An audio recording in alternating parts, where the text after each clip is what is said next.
દહેજના famous પાવ પકોડા. જો તમે આ મસાલા સાથે બનાવી લીધા તો એકદમ ટેસ્ટી અને પરફેક્ટ રીતે બનીને રેડી થશે. હેલો ફ્રેન્ડ્સ, આજે હું શેર કરીશ તમારી સાથે દહેજના ફેમસ, દહેજ ગામના ફેમસ પાવ પકોડાની રેસીપી. તો અહીંયા આગળ આપણે બટાકાને લઈ લીધા છે. તો અહીંયા આગળ મેં બાફીને ઠંડા કરી લીધા છે. હવે આપણે એને મેશ કરી લઈશું. તો અહીંયા સરસ આપણે મેશ કરી લેવાના છે, જેથી અંદર ગાંઠો ના રહે ને એ રીતનું. આ રીતે તો આપણે અહીંયા સરસ રીતે મેશ કરી લીધા છે, એક બી ગાંઠો ના રહે એ રીતનું. અને અહીંયા મેં 4 બટાકા લીધા હતા. તો સરસ એવા આપણે મેશ થઈ ગયા છે. હવે મસાલો કરી લઈશું. એની અંદર થોડી હળદર એડ કરીશું આપણે, સ્વાદ પ્રમાણે મીઠું. અહીં આગળ આદુ લસણ મરચાંને પીસી લીધા છે, તે એડ કરવાની છે. 2 ચમચી જેટલું મેં એડ કરું છું. અહીં આગળ તમે તમારા ટેસ્ટ પ્રમાણે એડ કરવાનું. તીખું તમારે વધારે જોતું હોય તો વધારે એડ કરવાનું, ઓછું જોતું હોય તો ઓછું એડ કરવાનું. 1 ટેબલ સ્પૂન ગરમ મસાલો એડ કરીશું. 1 ટેબલ સ્પૂન વલિયારી એડ કરીશું, જેથી ટેસ્ટ બહુ જ સરસ આવશે. એમાં સૂકા ધાણા એડ કરીશું, અચકચરા વાટેલા આપણે, અડધી ટીસ્પૂન. અને 1 ટેબલ સ્પૂન લાલ મરચું એડ કરીશું. તો એ પણ તમે તમારા ટેસ્ટ પ્રમાણે એડ કરવાનું છે. તીખું લાગે તમને તો તમે લીલા વધારે એડ કરી શકો છો અને લાલ સ્કીપ કરી શકો છો. અહીંયા મેં 2 એડ કર્યું છે. ચપટી હિંગ એડ કરીશું. અહીંયા આગળ 1 વાડકી જેટલા ધાણા એડ કરી દેવાના છે આપણે. હવે આ બધાને આપણે સરસ મિક્સ કરી લેવાનું છે. તો તમે લાલની જગ્યા પર લીલું મરચાંનો પણ ઉપયોગ કરી શકો છો. ગ્રીન પેસ્ટ બનાવી લેવાની લાલની જગ્યા પર. અહીંયા આગળ આપણે બધો મસાલો મિક્સ કરી લીધો છે. આ રીતે એક રસ કરી લીધો છે સરસ એવો. આપણે એને સાઈડમાં મૂકીશું, સાઈડમાં રાખી દઈશું. બધો મસાલો રેડી થઈ ગયો છે. તો આપણે તો એક બાઉલમાં આપણે હવે બેસનવાળું બેટર બનાવી લેવાનું છે. તો અહીંયા આપણે બેસન લઈ લઈશું. તો અહીંયા આપણે 2 કપ બેસન લઈએ છીએ. એની અંદર સ્વાદ પ્રમાણે મીઠું એડ કરીશું અને થોડી હળદર એડ કરી દઈશું. હવે વિસ્કરથી આપણે એને સરસ મિક્સ કરી લેવાનું છે. તો અહીંયા આગળ મેં ચારીને જ લીધું છે, બેસન ચારી લીધું તો આગળ, તો ચારીને જ ઉપયોગ કરવાનો, જેથી ગાંઠા ના હોય એ અંદર એ રીતનું. હવે આપણે થોડું થોડું પાણી એડ કરીને એનું બેટર બનાવવાનું છે, ગાંઠા વગરનું. જો એ વાતનું ખાસ ધ્યાન રાખવાનું છે કે તમારું બેટર બહુ પતલું ના થઈ જાય, એટલા માટે થોડું થોડું પાણી એડ કરવાનું છે. બહુ પતલું થઈ જશે તો તમારા પાવવડા કમ્પ્લીટ નહીં બને, સરસ ડીપ નહીં થાય એની અંદર. એટલે આપણે થોડું થોડું એડ કરવાનું છે, એટલે ગાંઠો પણ ના પડે એની અંદર.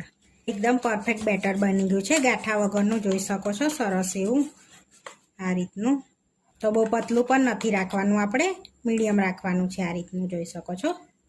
હવે આ બેટરને બી આપણે સાઈડમાં રાખીશું હમણાં ઢાંકીને.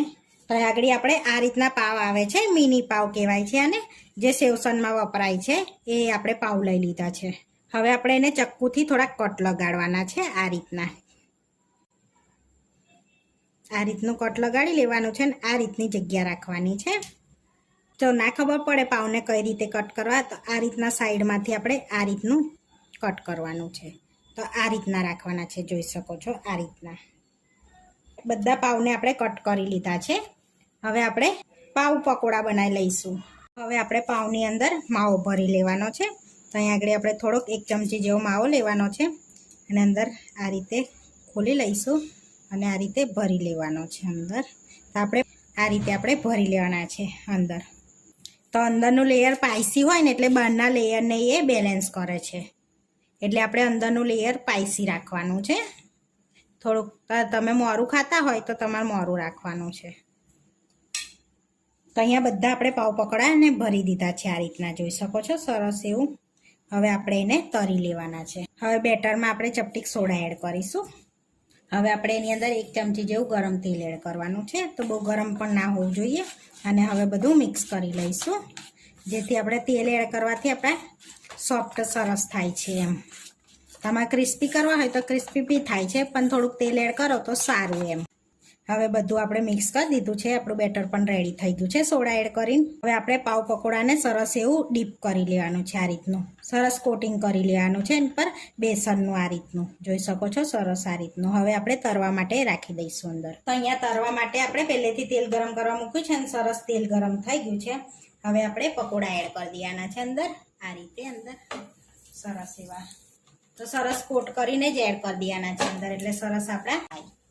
તો હવે તરતી વખતે આપણે ગેસને ધીરો રાખવાનો છે ને આ રીતે ઉપર તેલ એડ કરતું, નીચે પણ તરાતા રહે અને ઉપર પણ આપણે તેલ એડ કરીએ એટલે સરસ એ તરાતા રહે એમ.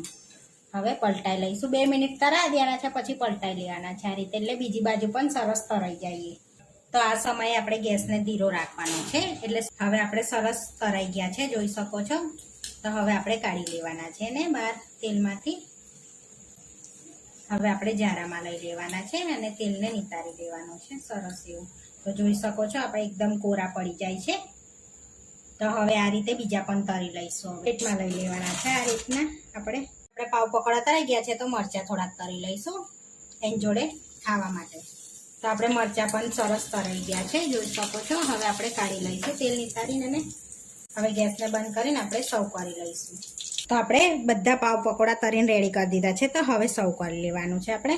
તો અહીંયા સર્વ કરતા પહેલાં કટ કરીને બતાવું તમને પાવ પકોડાને મેં સરસ એવા. તો જોઈ શકો છો સરસ એવા પાવ પકોડા આપણા રેડી થઈ ગયા છે. તો અહીંયા પ્લેટમાં આપણે પાવ પકોડા લઈ લઈશું.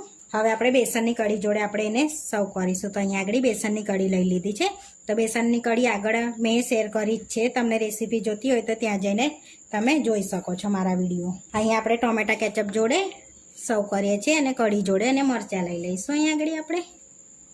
તો દહેજના ફેમસ પાવ પકોડા બનીને રેડી થઈ ગયા છે. આવા વિડીયો જોવા માટે મારી ચેનલને સબસ્ક્રાઈબ કરો, લાઇક કરો અને શેર કરો. અને તમે જરૂરથી ટ્રાય કરો. ફરી મળીશું નવા વિડીયોમાં. કોમેન્ટ કરીને જરૂરથી જણાવજો કે તમને અમારી રેસીપી કેવી લાગી.